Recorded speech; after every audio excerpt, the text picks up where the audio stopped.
हाँ बेटा, बेटा एक्चुअली ना अभी इत्तेफाक से क्लास स्टार्ट हुई है और कोई कॉल मुझे याद नहीं लगा नंबर के नाम से किया था, तो मैं सिर्फ कॉल नहीं कर पाया। सर पॉसिबल है कि मैं तुम्हें ठीक है कॉल बैक कर दूँ फिर फर्स्ट वीक के लिए? चलो I will like calling back like around 11:30 or so. Okay, thank you, bye.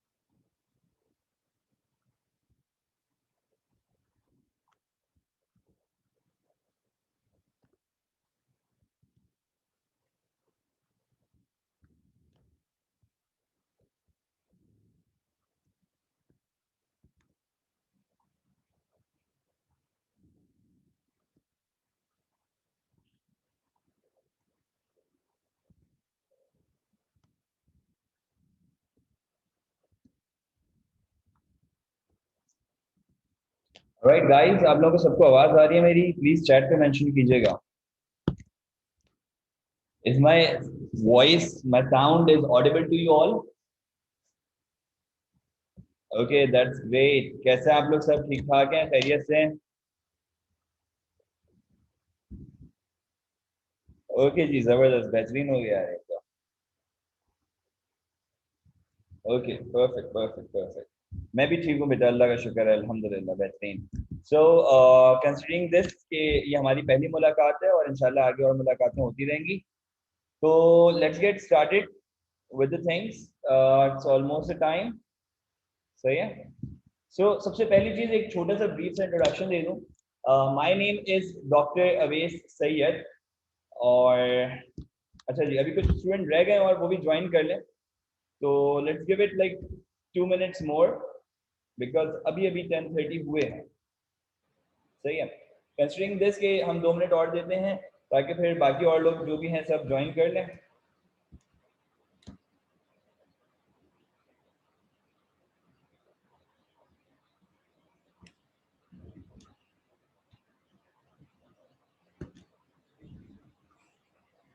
Okay, thank you sir.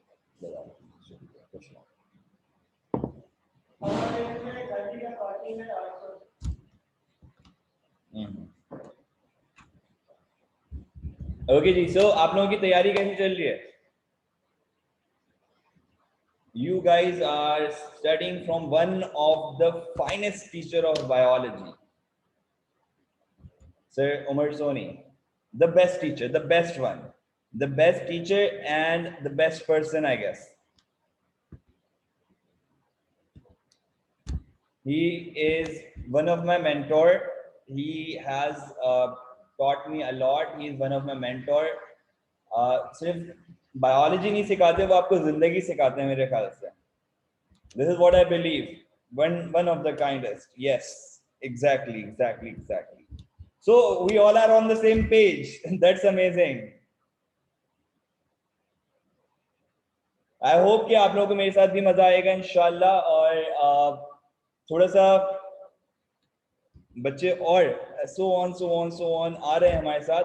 So let them join in और फिर उसके साथ साथ जो है वो हम लोग आगे बढ़ेंगे. अच्छा जी guys, biology is a subject के जो बच्चा लेता है तो उसके सबसे पहले जहन में यही बात होती है, यही उसके जहन में एक क्लिक करती है बात, या उसके पेरेंट्स के जहन में, that you are the one who is going to be the doctor, you are the one who is going to be the lifesaver, you are the one who is going to be the person जो लोगों की जिंदगियां बचाएगा. सही है. So are you ready for the second step of this journey? Because आपका first step अभी भी एक प्रोसेस में है. I know you guys are left with your paper, आपका जुलाई में पेपर है. सो आपका सेकंड स्टेप होगा उसके बाद ए लेवल्स, और फिर उसके बाद आपका एक स्टेप आता है एडमिशन टेस्ट का, and then your journey actually starts. सही है. तो मैं आपको बता रहा था कि मैं एक छोटे से ब्रीफ से इंट्रोडक्शन से स्टार्ट करूंगा. Let's get this thing again. Oh, बच्चे अभी तक ज्वाइन कर रहे हैं. ओके जी. यार ये बड़ा जबरदस्त सा ख्वाब होता है. मैं तुम लोगों को बताऊं जरा, ये बड़ी जबरदस्त सी जर्नी है, बड़ा जबरदस्त सा ख्वाब होता है. व्हाइट कोट इज समथिंग जिसके आगे मेरे ख्याल से सारी की सारी चीजें जो है ना फेल हैं. यकीन करो, मेरे लिए सबसे एक होता है ना वो लाइक हार्ट टचिंग मोमेंट, एक वो होता है कि सबसे ज्यादा जो मेरे लिए प्राउड मोमेंट था ना, वो जब मैंने एक कॉलेज के इंटरव्यू के लिए मैं गया और मुझे पता चला कि यार यहाँ पे मेरा एडमिशन कंफर्म हो गया. My mother was not with me. I wish वो मेरे साथ उस वक्त जो है ना वहाँ पे मौजूद होती. सही, वो घर पे थी अम्मी. मैंने उन्हें फोन किया, है बताया अम्मी आपके बेटे का जो है वो मेडिकल में एडमिशन हो गया है. That was a proud moment. और we will be like working for the same thing. मुझे नहीं पता आप में से बहुत सारे ऐसे होंगे जिनको हो सकता है आगे चल के कोई और फील्ड स्विच करनी पड़े या करनी की सोच हो जहन में. तो गाइज मैं एक बात बता दूं आपको कि for those who are coming with me for A level biology, मैं इतना पीछे पड़ जाना है मैंने आपके कि मैंने आपको डॉक्टर बना के ही छोड़ना है. सही है जी. तो यार ये वाली कुछ कहानी है ऐसी कि हाँ बिल्कुल बेटा, आपको हो सकता है कि कहीं जो है वो आपको हो सकता है कि कोई और सी फील्ड क्लिक करे. जाहिर सी बात है कि हर फील्ड का अपना एक चार्म होता है, अपना एक चंक होता है. और I am like pretty sure कि आप जहाँ पे भी जाएंगे you are going to do your best, you are going to give your best, you are going to like amazing blast करने वाले हो आप लोग सब इंशाल्लाह. सही है. Blast of happiness. ओके चले जी guys, let's get to the thing. My name is doctor Awais Syed. मैंने एमबीबीएस किया है Dow University of Health Sciences से back in 2017 and I have been teaching biology spatially, and I've been teaching A level biology for like past I guess 6 years. So this is where we are right now एक class के अंदर, and now we are going to start with a topic. हमारे पास जो सबसे पहला chapter आता है that is A level biology में वो टॉपिक होता है हमारे पास सेल का. Guys please everyone please confirm me कि आप सबके पास स्क्रीन आ रही है.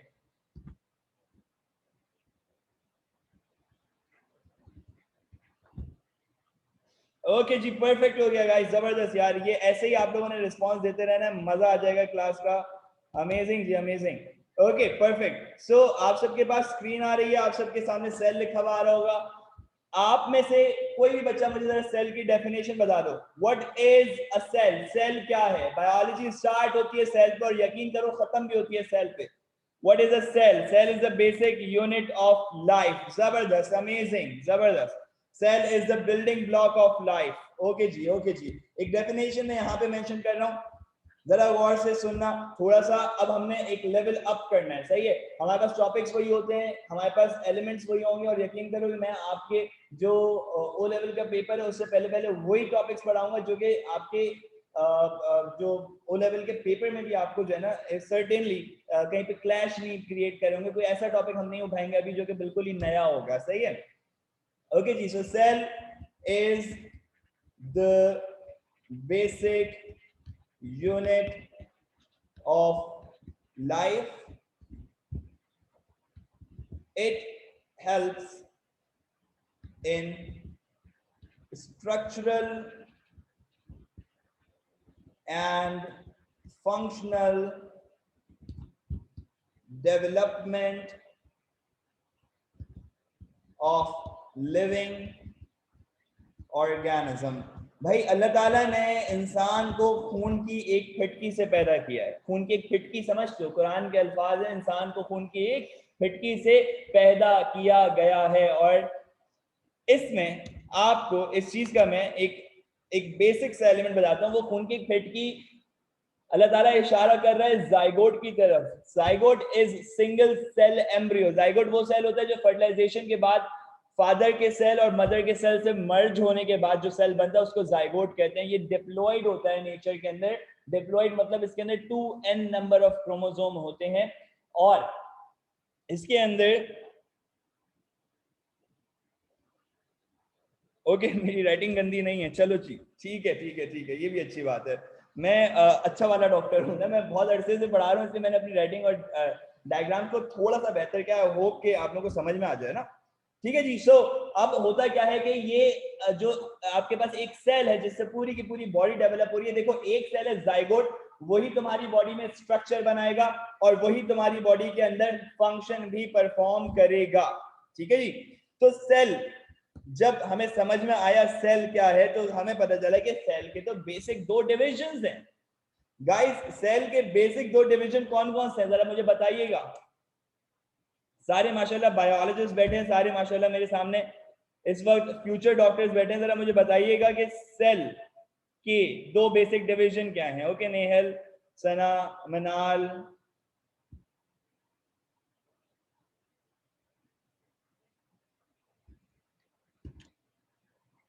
ओके जी। Animal cell and plant cell, 2 basic division है, एनिमल सेल और प्लांट सेल। ठीक है जी। आपने एनिमल सेल और प्लांट सेल एक अरसे से पढ़ा हुआ है, आपको बिल्कुल आइडिया होगा कि एनिमल सेल में और प्लांट सेल में क्या फर्क होता है। Let's get this topic done. चलें जी, एनिमल सेल पहले ऑब्जर्व करेंगे।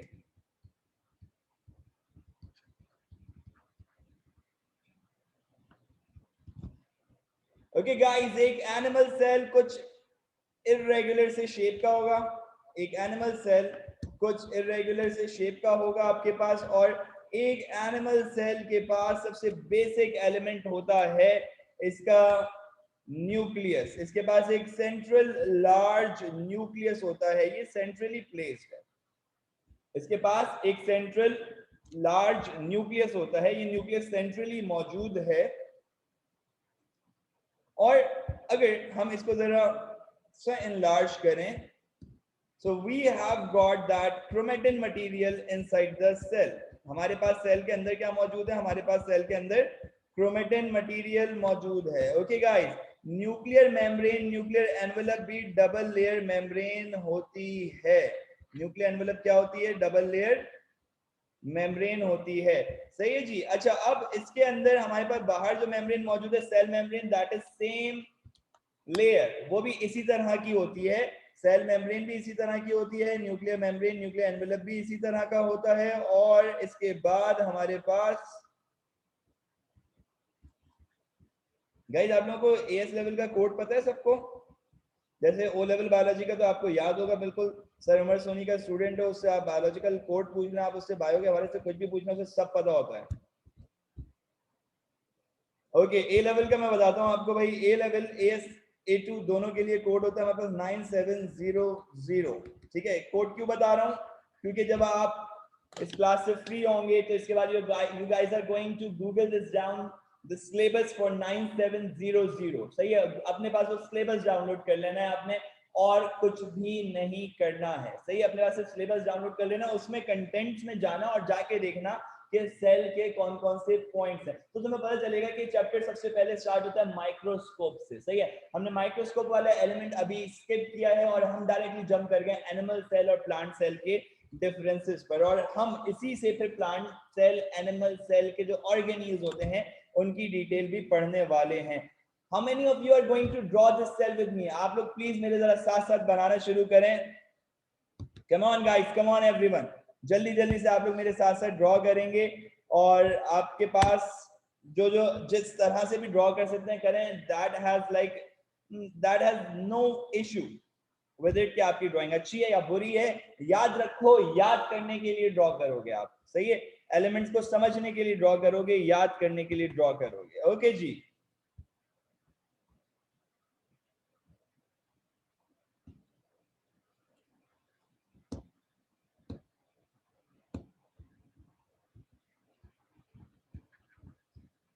कई दफा देखा है आपने ये स्ट्रक्चर, मैं इसीलिए आपके साथ साथ ड्रॉ कर रहा हूँ, आपके सामने ड्रॉ कर रहा हूँ ताकि आप लोग फेमिलियर हो जाएं। जो आप देखते हैं, जो विजुअलाइज करते हैं, उसे याद करना अच्छा खासा आसान हो जाता है। विजुअलाइजेशन इज हाफ मेमोरी, और बाकी की हाफ मैं चिल्ला चिल्ला के आपको बता दूंगा।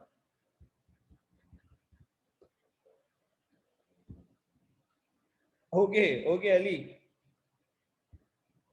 नो वरीज बेटा।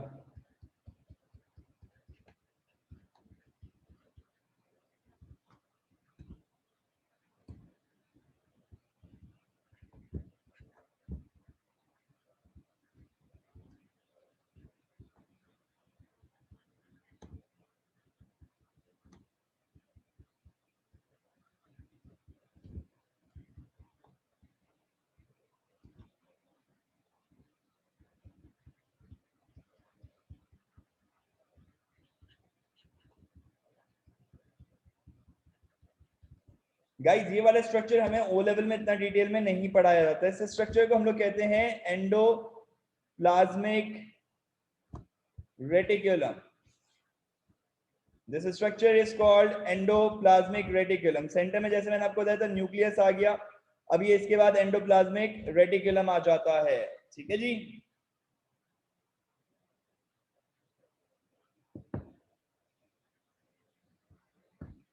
गाइस आपको पता है, आई होप कि आप सबको पता ही होगा, power house of the cell किसे कहते हैं? Come on everyone, I need responses, जल्दी जल्दी से रिस्पॉन्ड करो। पावर हाउस ऑफ सेल किसे कहा जाता है? What is the power house of the cell? Okay जी, अमेजिंग, जवाब आना शुरू हो गया, बेहतरीन, जबरदस्त। Mitochondria is the power house of the cell, जबरदस्त, बेहतरीन। ओके जी, mitochondria power house of the cell. सवाल सुनना जरा गौर से, ध्यान से। Mitochondria power house of the cell क्यों कहलाता है? Why mitochondria is called power house of the cell? Provision of energy, provides energy, amazing, जबरदस्त भाई, जबरदस्त लड़के, बेहतरीन हो गया ये तो। Power house of the cell क्यों कहलाता है? Because it provides energy. अभी तो बड़ा आसान आसान लग रहा होगा, अभी तो लग रहा होगा यार सर यही सब तो हमने पढ़ा है, यही सब तो हम पढ़ते आए हैं, यही तो बहुत आसान है ना? gives energy for metabolic reaction, center of aerobic respiration, amazing, great, जबरदस्त। गाइस एक ऑर्गेनील बना रहा हूं और मैं चाहूंगा कि आप लोग मुझे बताएं, मैं बनाना शुरू करूंगा, आप लोग मुझे बताएंगे कि ऑर्गेनील का नाम क्या है।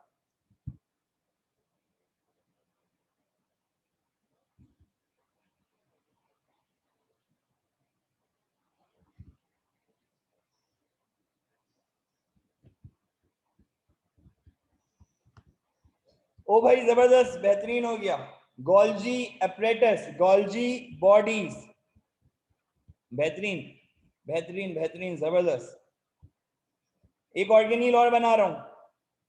अब जरा थोड़ा सा सोचना पड़ेगा, ये ऑर्गेनील वो है जो कि तुम्हारी ओ लेवल की बुक में भी जिसका जिक्र है, जिसका नाम मौजूद है, सही है, लेकिन इस ऑर्गेनील को कोई पहचान नहीं पाता। देखते हैं ये वाले ऑर्गेनील के बारे में हमें कौन बताएगा। ये ऑर्गेनील सिर्फ अपेयर होता है at the time of cell division. ये ऑर्गेनील अपेयर होता है at the time of cell division only. भाई ये ऑर्गेनील कब आता है? एट द टाइम ऑफ, यार अमेजिंग यार, देखो यही तो मैं बोलता हूँ, यही तो कमाल है भाई, ये आपके टीचर का कमाल है।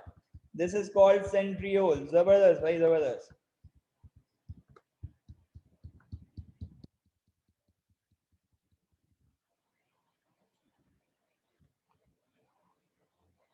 This is called centriole. This only appear at the time of cell division. अच्छा जी, अब जरा गौर से देखिएगा, पहचानने की कोशिश कीजिएगा। आप लोग सब जानते हैं इस ऑर्गेनील को भी, क्योंकि इसके अंदर डिफरेंस है। प्लांट सेल में ये अलग तरह का है, एनिमल सेल में ये अलग तरह का होता है। So guys come on, hurry up, बताओ जरा जल्दी जल्दी से, ये ऑर्गेनील कौन सा है? वैक्यूल। देवेश, शोएब, अरहम, आमना अमेजिंग, उमर अमेजिंग, बतूल अमेजिंग। वैक्यूल कहलाता है। क्या कहलाता है गाइस? ये वैक्यूल कहलाता है। एक छोटा सा सवाल है, सही है जी, ये सवाल आप सब लोगों के लिए बहुत इंपॉर्टेंट है, गौर से सुनिएगा और बताइएगा what is the difference between. अच्छा अब पहले ध्यान से सुनना है, पूरा सवाल सुनना है, फिर जवाब देंगे, सही है? क्योंकि सुनने में लगेगा यार ये तो बड़ा आसान सा सवाल है, पूरा होने देना सवाल, उसमें एक ट्विस्ट होगा। The difference between vacuole of plant cell, पूरा सुनना है सवाल, सही है? The difference between vacuole of plant cell and animal cell except for its size and number, except for its size and number.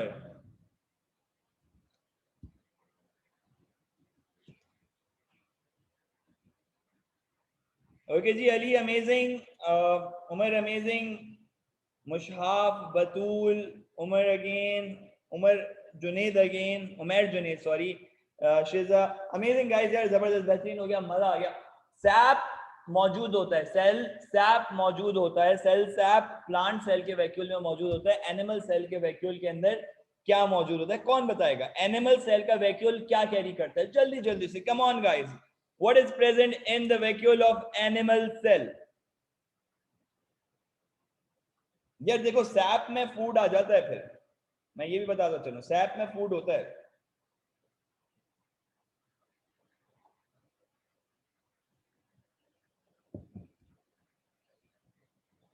Temporarily store foods, और what else? Broken monosaccharides, minerals, fluid.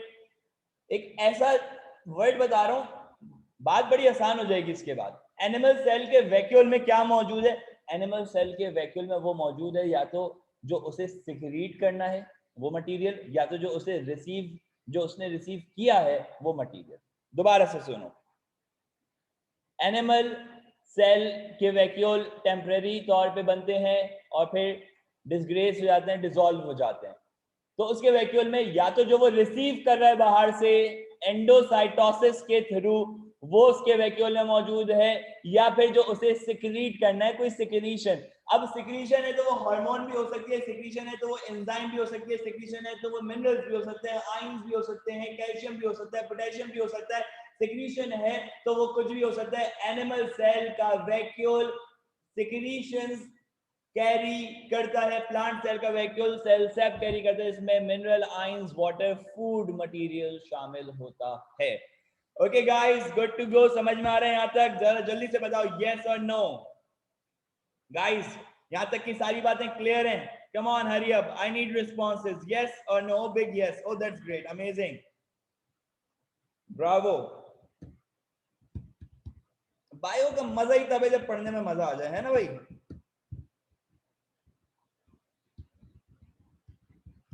बेटा जब भी bore हो जाओ bio से, याद रखना दूसरों की जिंदगी बचाने का मौका तुम्हारी जिंदगी तुम्हें इतनी आसानी से नहीं देने वाली।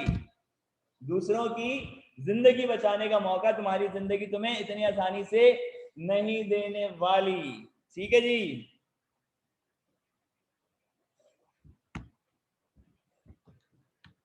I'm not sure about the recording right now. मुझे नहीं पता मैं कहाँ से तुम लोगों को रिकॉर्डिंग दूंगा, लेकिन मैं पूरी कोशिश करूंगा। आले जी, बिल्कुल जी, बिल्कुल Mubashira. We are leading towards the labeling of this diagram. Come on guys.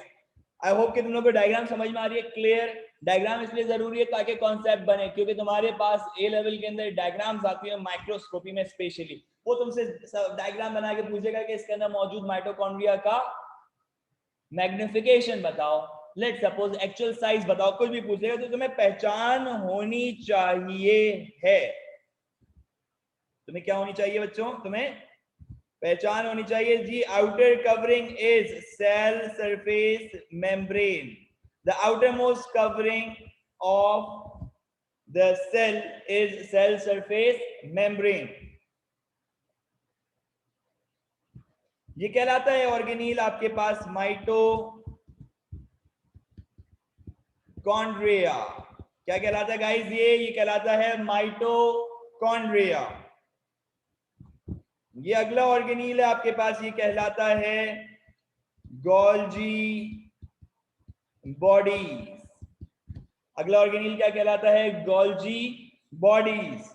इसके बाद इस ऑर्गेनील को मैं मार्क कर रहा हूं, टेम्परेरी तौर पे अपेयर होगा, at the time of cell division appear होगा। स्टार शेप बॉडीज होती है, दोनों पोल पे होती हैं, टेम्परेरी तौर पे अपेयर होगा।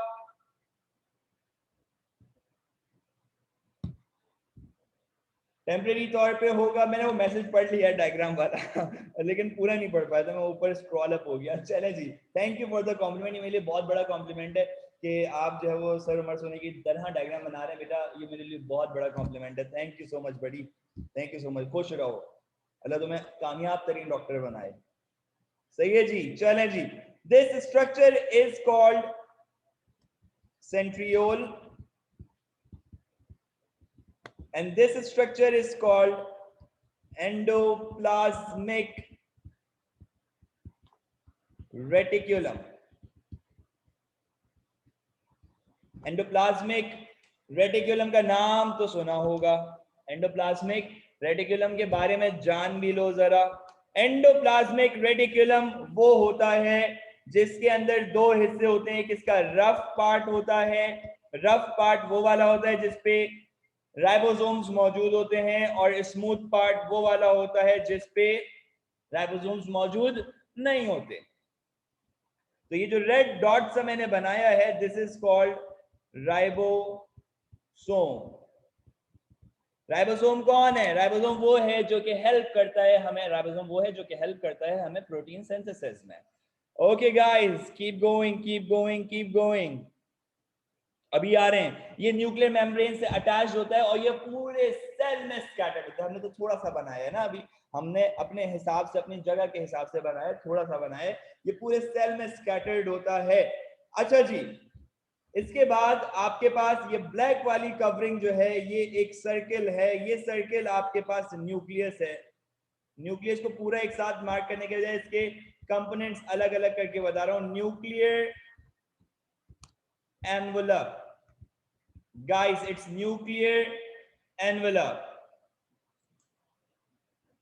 it's nuclear envelope covering of the nucleus। कौन से कोचिंग में पढ़ाते हैं भाई? यहीं एसकेएच में पढ़ाते हैं, एसकेएच गुलशन में पढ़ाते हैं, और बाकी कैंपसेस में ही पढ़ाता हूँ एसकेएच के। ठीक है जी, अभी फोकस करो पढ़ाई पे, बाकी सारी बातें बाद में बच्चों, अभी फोकस करो। अभी बहुत हीट मूवमेंट चल रहा है, अभी जो है ना इस वक्त टॉपिक बहुत पीक पे जाने वाला है। अभी जब हम न्यूक्लियस के अंदर घुसेंगे ना, न्यूक्लियस के अंदर घुस के तो हमने उसको ऑपरेशन कर देना, उसको हमने सर्जरी कर देनी है। अच्छा जी, बाय द वे मैं आपको बताता चलूं, I am working in the field of orthopaedic, तो मेरा मेडिसिन वाला कोई ताल्लुक नहीं है, मैं मेडिसिन पसंद भी नहीं करता, मैं सर्जरी पसंद करता हूँ। तो हर चीज हमने खोल खाल के देख लेनी है यहाँ पर, समझने के लिए हर चीज की डिटेल में हमने घुसना है। Okay, Heather, everyone over here is Sir Umar's only student. Everyone, including everyone. Okay, including everyone. So don't worry about that. Just chill, just enjoy the heat of the topic, just enjoy the topic, just enjoy how the cell is. तुम्हें यकीन आ जाएगा खुदा की कुदरत में जब तुम देखोगे। एक चीज अभी मैं तुम्हें बताने वाला हूँ, एक ऐसी अमेजिंग चीज बताऊंगा न्यूक्लियस के बारे में, तुम सोचते रह जाओगे। जरा यहाँ पर देखो, न्यूक्लियस के ऊपर की कवरिंग न्यूक्लियर एनवेलप, न्यूक्लियस के ऊपर की कवरिंग न्यूक्लियर एनवेलप होती है। पहली चीज, न्यूक्लियस के ऊपर की कवरिंग क्या होती है? न्यूक्लियर एनवेलप होती है। और फिर उसके बाद उसके अंदर क्रोमेटिन नेटवर्क होता है। उसके बाद उसके अंदर क्रोमेटिन नेटवर्क होता है। उसके बाद उसके अंदर एक स्फेरिकल शेप बॉडी भी होती है। इस स्फेरिकल शेप बॉडी को हम लोग कहते हैं न्यूक्लियोलस। इसको हम लोग क्या कहते हैं? न्यूक्लियोलस।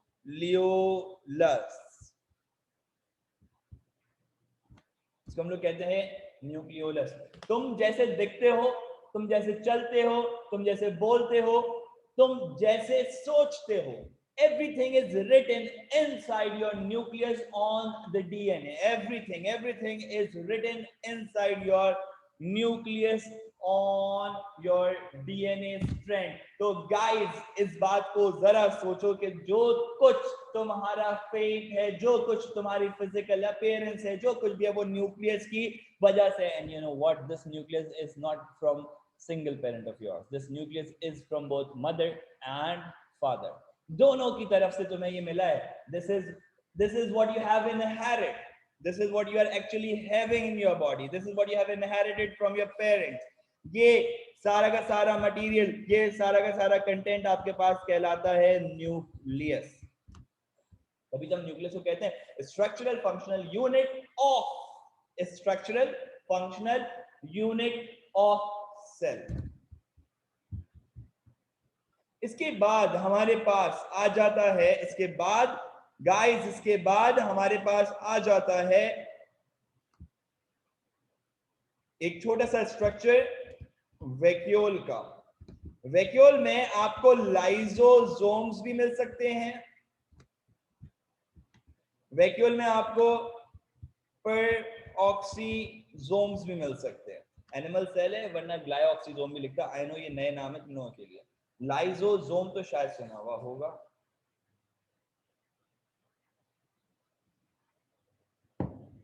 लाइसोसोम किस किसने सुना हुआ है? कम ऑन एवरीवन, से यस और नो। यस एग्जैक्टली सना, सुसाइडल सैक। अमेजिंग जी, अमेजिंग, मजा आ गया भाई। आज के बच्चों को पढ़ा के तो मजा आ गया। अच्छा जी, जिन्होंने नहीं सुना मैं उनको बता दूं, ये लाइसोसोम एक छोटा सा वैक्यूल होता है जिसमें हर चीज को तोड़ने वाले एंजाइम होते हैं। कार्बोहाइड्रेट तोड़ना है, आपके पास अमाइलेज मौजूद है इसमें। लिपिड तोड़ना है, लाइपेज मौजूद है इसमें। प्रोटीन तोड़ना है, प्रोटीएज मौजूद है। न्यूक्लिक एसिड, डीएनए भी तोड़ना चाहते हो तो न्यूक्लियेज मौजूद है। हर चीज का तोड़, हर चीज की डाइजेशन के लिए एंजाइम उसके अंदर स्टोर होता है। सही है जी। सेक्रीशन होती है इसके अंदर, वैक्यूल है ना, टाइप ऑफ वैक्यूल है, सेक्रीशन होती है उसके अंदर। ए लेवल्स के बायोलॉजी के अंदर आपके पास दो पार्ट्स हैं, एक है एएस और फिर एक है ए2। सही है। एएस की अगर आप बात करते हैं तो उसके अंदर टोटल 11 चैप्टर्स हैं, और नए सिलेबस के हिसाब से जो कि अब आप लोग फॉलो करेंगे आगे चल के, तो उसके अंदर आपके पास सेम नंबर ऑफ चैप्टर्स हैं, कुछ टॉपिक्स जो है उसमें एडिशनल आ गए। ठीक है जी, good to go with this guys. Animal cell आपके सामने है। अच्छा जी, plant cell, plant cell, plant cell की बारी आएगी अब। सही, और फिर हम इन दोनों को डिफरेंशिएट करेंगे। आप लोग बोर तो नहीं हो रहे? जरा जल्दी से बताओ मेरे प्यारे बच्चे, मेरे होनहार बच्चों, बोर तो नहीं हो रहे? मजा आ रहा है? ओके गाइस, जल्दी से जाओ, मजा आ रहा है? एंजॉइंग? ओके जी, ओके जी, ओके जी, ओके जी। चलें जी, आगे चलते हैं। प्लांट सेल की बारी।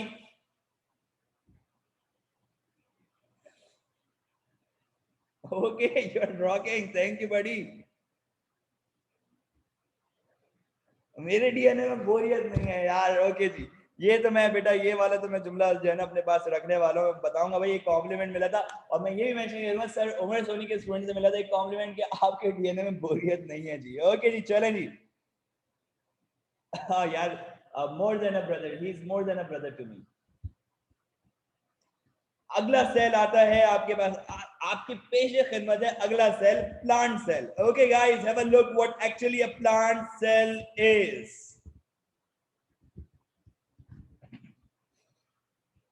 भाई प्लांट सेल की अगर बात करते हैं तो प्लांट सेल तो जाना पहचाना नाम है। आप प्लांट सेल का नाम सुनते ही पहली बात ये कहेंगे कि उसका एक रेगुलर शेप होता है। और आपसे पूछने वाला हो सकता है पूछ रहे, ये तो बताओ, ये तो बताओ कि भाई रेगुलर शेप प्लांट सेल का क्यों होता है?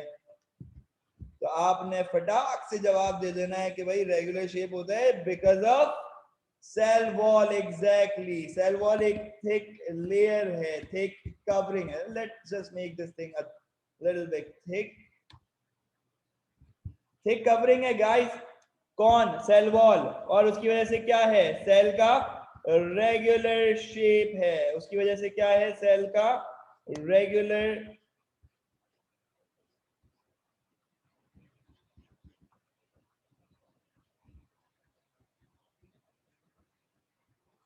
उसकी वजह से सेल का रेगुलर शेप है.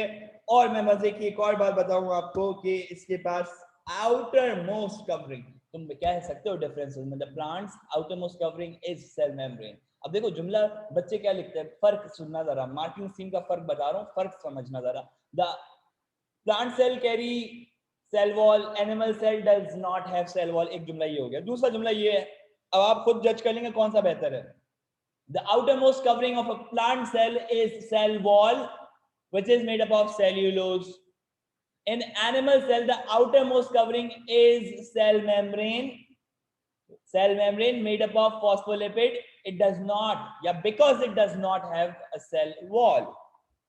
Because it does not have a cell wall. I hope कि यहाँ तक की मेरी बात तमाम सुनने वालों को समझ में आ गई होगी. चलें जी, आपको मेरी बात समझ में आई? हाँ. Second one is more appreciative. मेरे लिए नहीं, एग्जामिनर के लिए लिखो. तुम कितने अच्छे हो तुम्हारे टीचर्स जानते हैं, तुम्हारा एग्जामिनर नहीं जानता कि तुम कितने अच्छे हो पढ़ने में. उसे बताना है कि भाई हमें पता है कि आपको कौन कौन सी टर्म्स पसंद है, हम वही रख के लेकर आए और वही लिखेंगे. ए लेवल्स में सुना होगा, दूर दूर तक की आवाजें गूंजती हैं कि ए लेवल्स में ए स्टार लेना बहुत मुश्किल होता है.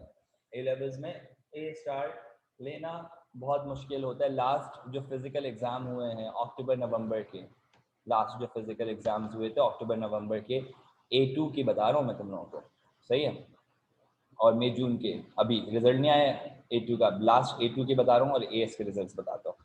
Most of the kids secured A star A levels के बायोलॉजी में. बेचारों का फिजिक्स में, केमिस्ट्री में हो सकता है बहुत बुरा हाल हो गया था, शायद मैं एक दो मेरे ध्यान में एग्जांपल्स आ रही हैं इस वक्त, लेकिन यकीन करो कि उनके पास ए स्टार मौजूद है बायोलॉजी में. I can show you the transcripts. ठीक है, तो बात सारी क्या है? बात सारी ये कि आपको एक तो मेहनत करनी है, दूसरा आपको स्मार्ट वे में मेहनत करनी है. मतलब तो पता होना चाहिए कि मुझे क्या लिखना है. लिखने को तो सबको पता है कि यार सेल वॉल है, सेल वॉल नहीं है, लेकिन आपको पता नहीं कि आपने कैसे लिखना है.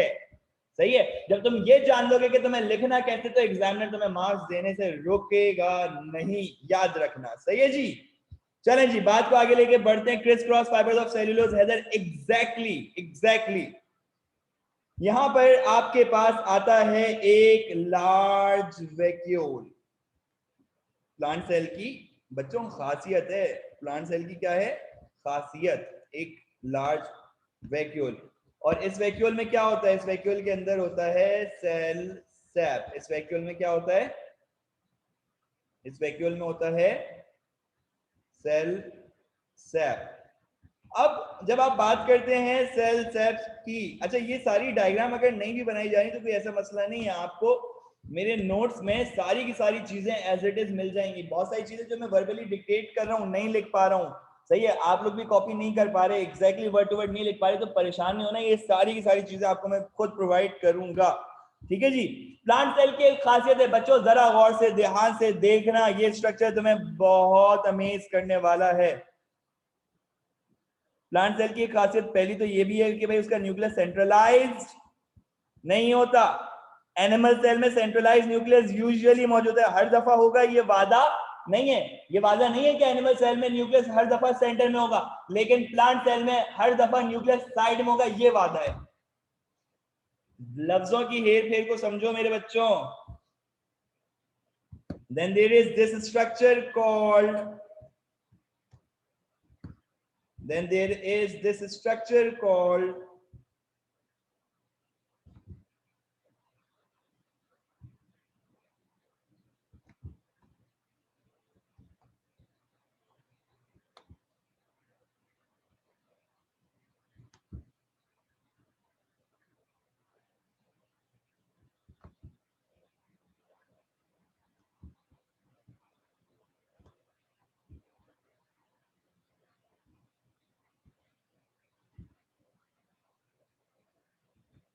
Then there is this structure called chloroplast. ये स्ट्रक्चर आपके पास कहलाता है क्लोरोप्लास्ट।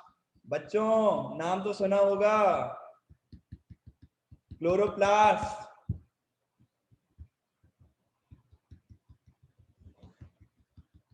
फंक्शन बता रहे हो? कोई बच्चा है जो फंक्शन बताएगा?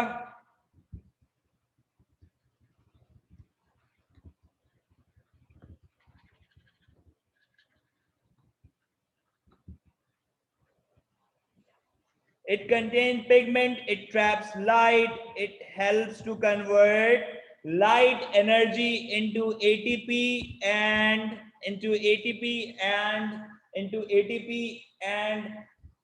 other forms of energy। अभी मैं अदर की टर्म यूज कर रहा हूँ, सही है। आगे चल के कुछ चैप्टर्स में अदर की नहीं आएगी टर्म, फिर एग्जैक्ट टर्म बताऊंगा, सही है जी। अभी यूज कर रहा हूँ। तो भाई इसके पास, यानी कि इसके पास, किसके पास? इसके पास प्लांट सेल के पास एंडोप्लाज्मिक रेटिकुलम भी होता है।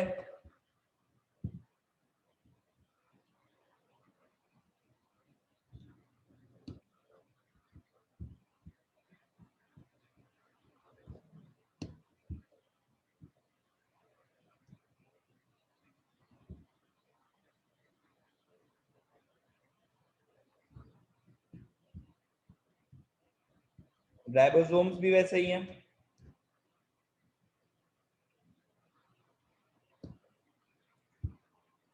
और बच्चों पता है क्या, गोल्जी एपरेटस का स्ट्रक्चर भी होता है।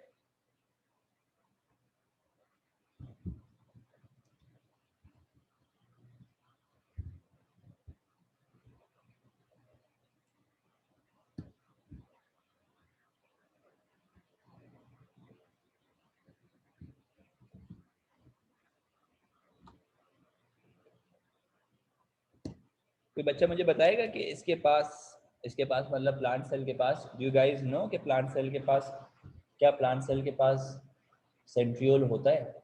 यस और नो, जल्दी से बताओ। क्या प्लांट सेल के पास सेंट्रियोल होता है? कम ऑन गाइस, यस और नो। मिले जुले रिस्पॉन्सेज आ रहे हैं, मिले जुले रिस्पॉन्सेज आ रहे हैं। नहीं होता। ओके जी, amazing, it's a big no. The plant cell does not carry centriole. कोई बच्चा मुझे रीजन देगा, what is the reason behind the plant cell not carrying centriole? अरे नहीं नहीं नहीं अब्दुल रहमान, ऐसा नहीं हो सकता बच्चे। प्लांट सेल क्यों नहीं डिवाइड करेगा भाई? प्लांट सेल में तो होती है माइटोसिस, सेल डिवीजन होता है, क्यों नहीं डिवाइड करेगा? मेरिस्टेमेटिक सेल है प्लांट सेल का, वो डिवाइड करता रहता है, हर वक्त डिवीजन करता रहता है। It has no DNA strand. अरे नहीं नहीं नहीं नहीं नहीं भाई, डीएनए स्ट्रैंड भी होता है, पॉलिनेट करता है। नहीं भाई, नहीं भाई, नहीं नहीं।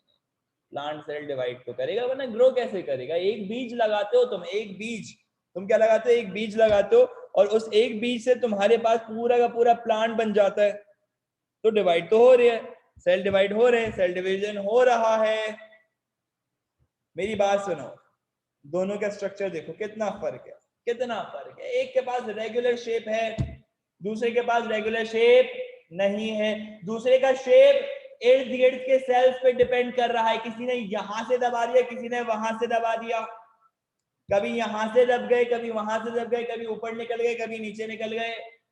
तो अगर सेंट्रियोल्स ना होते तो सेल इक्वली डिवाइड नहीं हो पाता। समझ रहे हैं मेरी बात? आप लोग समझ रहे हैं मेरी बात? अगर सेंट्रियोल नहीं होते तो सेल इक्वली डिवाइड नहीं हो पाता। सेल इक्वली डिवाइड होता है क्योंकि सेंट्रियोल होते हैं। तो प्लांट सेल को कोई यहां से वैसे नहीं दबा रहा है कि पूरा ही चेंज कर दो उसका शेप। प्लांट सेल का शेप चेंज नहीं होता, तो इसलिए उसको जब सेंट्रियोल बनाने होते हैं तो वो अपने वर्टेक्स से सेंट्रियोल जब उसको स्पिंडल फाइबर बनाने होते हैं तो वो अपने वर्टेक्स से स्पिंडल फाइबर बनाते हैं, उसको सेंट्रियोल की जरूरत नहीं पड़ती, उसको सेंट्रियोल की जरूरत नहीं पड़ती। थैंक यू बतूल बेटा। Come on guys, let's move on। आप आगे आगे बढ़ेंगे, आपको और बहुत सारी अमेजिंग डायग्राम्स मिलेंगी। सेल की डायग्राम शायद मैं बोलता हूँ कि मैं इतनी अच्छी नहीं बना पाता। आप आगे चलेंगे, मैं जब हम ब्रेन पढ़ रहे होंगे, जब हम नर्वस सिस्टम्स पढ़ेंगे, जब हम मसल्स पढ़ेंगे, जब हम जो है सेल डिवीजन पढ़ेंगे, जब हम इम्यून रिस्पॉन्सिव सेल पढ़ेंगे, वाइट ब्लड सेल और ये सारी चीजें पढ़ेंगे, तो आपको इससे और बहुत बेहतर डायग्राम्स मिलेंगी, बहुत बेहतर। ये सारी की सारी बातें फिजा बेटा, ये सारी की सारी बातें सिर्फ यूकैरियोटिक सेल्स के लिए है। प्रोकैरियोटिक तो अलग दुनिया में रह रहे हैं, बिल्कुल अलग। प्रोकैरियोटिक सेल रहते ही अलग दुनिया में हैं। एक आखिरी चीज और पेश कर दूं यहाँ पे, ताकि मेरी जो है ना बात मुकम्मल हो जाए, हुज्जत तमाम हो जाए कि भाई इसके पास भी माइटोकॉन्ड्रिया होता है। क्योंकि बच्चे ये समझने लगते हैं कि अगर क्लोरोप्लास्ट है तो माइटोकॉन्ड्रिया की क्या जरूरत है। भाई माइटोकॉन्ड्रिया तो रेस्पिरेशन करके दे रहा है, क्लोरोप्लास्ट का काम क्या होता है? क्लोरोप्लास्ट का काम होता है, क्लोरोप्लास्ट का क्या काम होता है? क्लोरोप्लास्ट का काम होता है,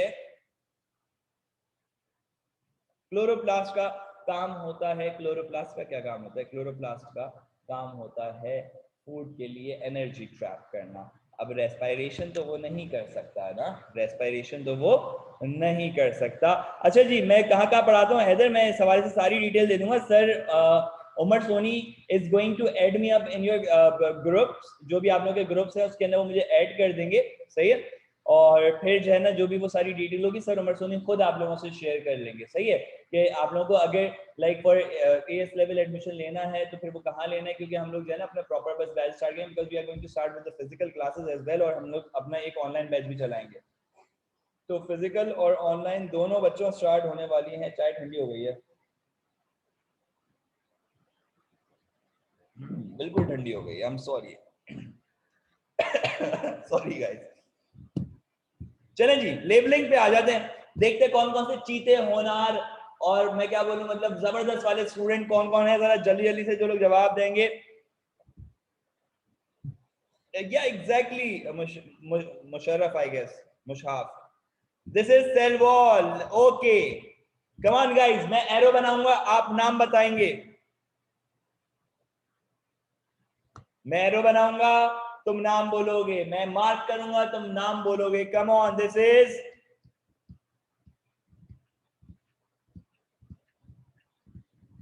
is cell membrane. Amazing.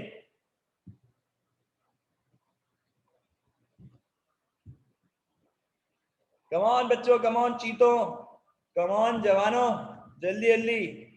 This is chloroplast. यकीन करो तो मैं याद करवा के छोड़ूंगा वो जो तुम्हें ऑलरेडी याद है। This is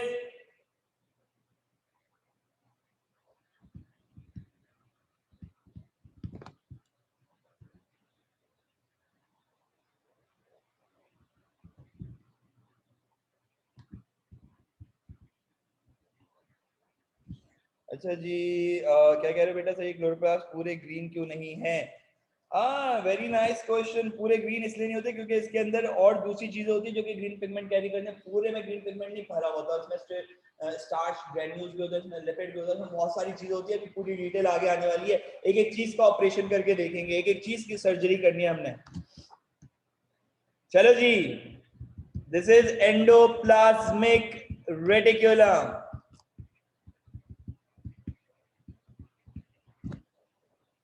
okay guys, then this is, अब हम यहाँ पे पूरा न्यूक्लियस एक साथ ही मार्क कर देंगे। This is nucleus. नहीं बेटा, कोई फ्रॉग रॉक का ऑपरेशन नहीं करना है लेवल्स में। अल्लाह माफ करे, क्यों किसी को अजियत देना चाह रहे हो भाई। ये आपके पास आ गया राइबोसोम। ओके जी, बड़ी आगे चले जरा। ये आपके पास आ जाएगा माइटोकॉन्ड्रिया।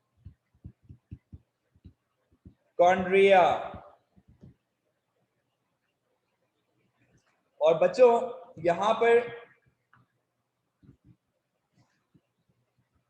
आपके पास आ गया ये Golgi body. This is what Golgi body is. मुझे एक बात बताओ, मुझे लिखवाने की जरूरत नहीं है, लेकिन क्या अब आपके सामने दोनों डायग्राम मौजूद है, क्लियरली मौजूद है, दोनों चीजें मौजूद हैं। मुझे एक बात बता दें, जरा जल्दी जल्दी से बता दें कौन बताने वाला है मुझे कि क्या आप लोग इसमें डिफरेंशिएट कर सकते हैं? कोई प्रॉब्लम तो नहीं है?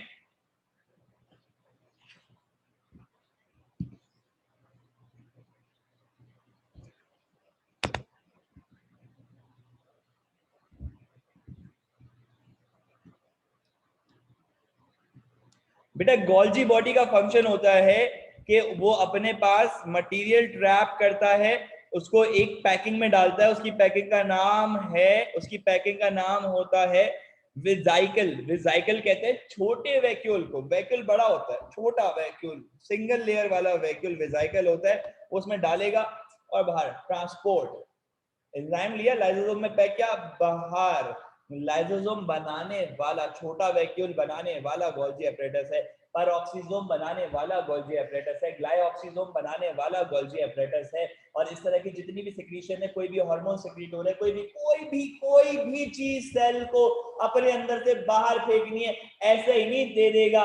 बहुत सलीकामंद है सेल, बहुत सलीकामंद है, खुदा की कुदरत है सेल। वो उसको पैक करेगा और फिर बाहर फेंकेगा, फिर बाहर भेजेगा। Tonoplast is a membrane of vacuole. Vacuole की मेम्ब्रेन को टोनोप्लास्ट कहते हैं बच्चों, ठीक है जी। पर ऑक्सीजोम ग्लाइऑक्सीजोम बताऊंगा जरा अगली क्लास में। अब जरा बात करते कि क्या इनके डिफरेंसेस बताऊं।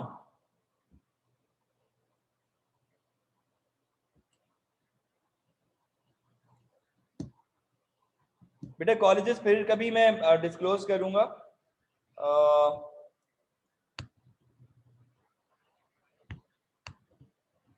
I think so. It would be like preferable taking the name of the colleges, but yeah, I'm taking A levels right now currently in three renowned institutes. ठीक है?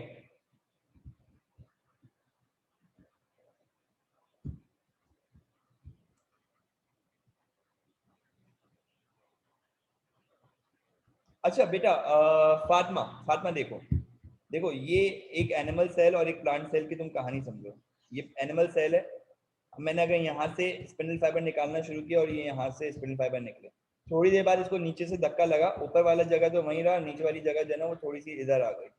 तो अब मुझे बताओ कि क्या ये बिल्कुल वैसे ही डिवाइड कर पाएगा? नहीं ना। तो हमें इसलिए सेंट्रियोल्स लगा के जगह फिक्स करनी पड़े। जैसे खूंटा गाड़ते हैं ना, बकरे आने वाले खूंटा गाड़ते हैं, गायें बांध देते हैं वहां से, अब वो उसके इर्द गिर्द भागती रहेगी, कहीं और नहीं जाएगी। समझ रहे हो बात? तो इसलिए वो जो खूंटा है ना, उसका नाम है आपके पास सेंट्रियोल। अभी प्लांट सेल में क्या है, प्लांट सेल जो है ना वो फिक्स शेप है, उसका शेप चेंज नहीं हो रहा। सही है, तो प्लांट सेल को जरूरत ही नहीं है। प्लांट सेल को आपने बोला यार यहाँ से सेंट्रियोल स्पिंडल फाइबर निकालो, यहाँ से स्पिंडल फाइबर निकालो, we don't need centrioles. Is it clear?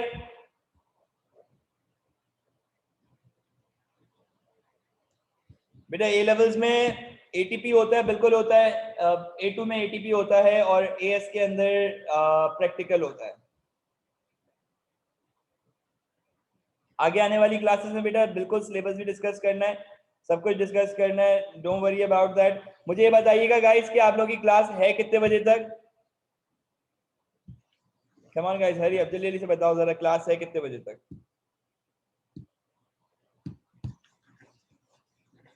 ओह 11:15 तक।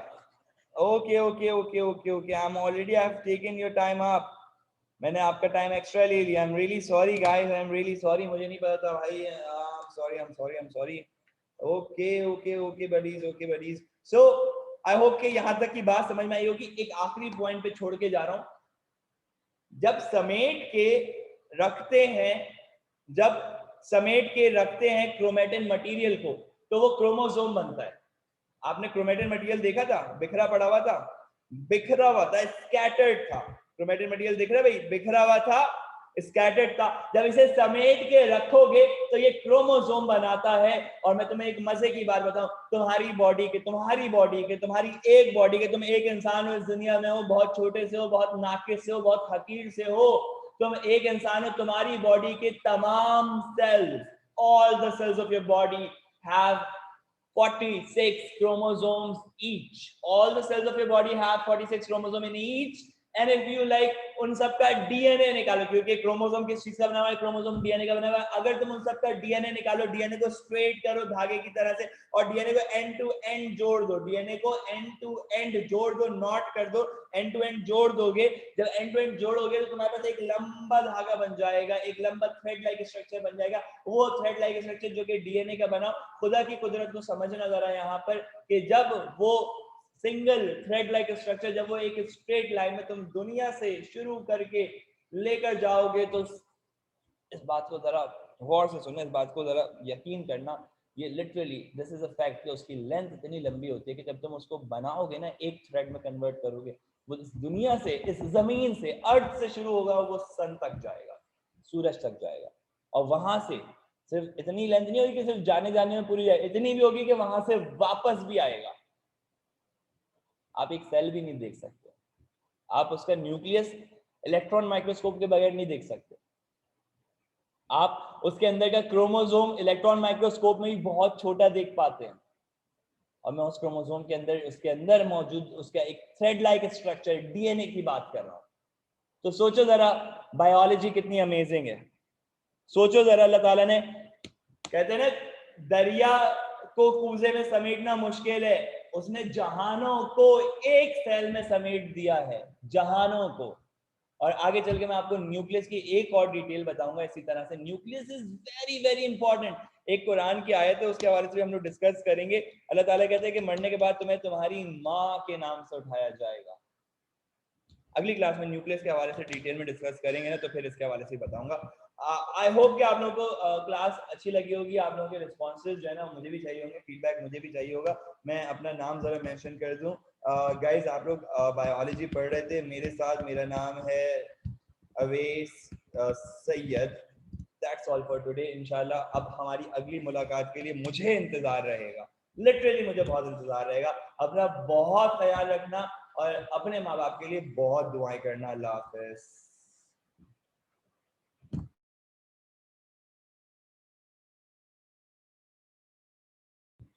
अल्लाह हाफिज बच्चों, अल्लाह हाफिज, बाय बाय, अल्लाह हाफिज।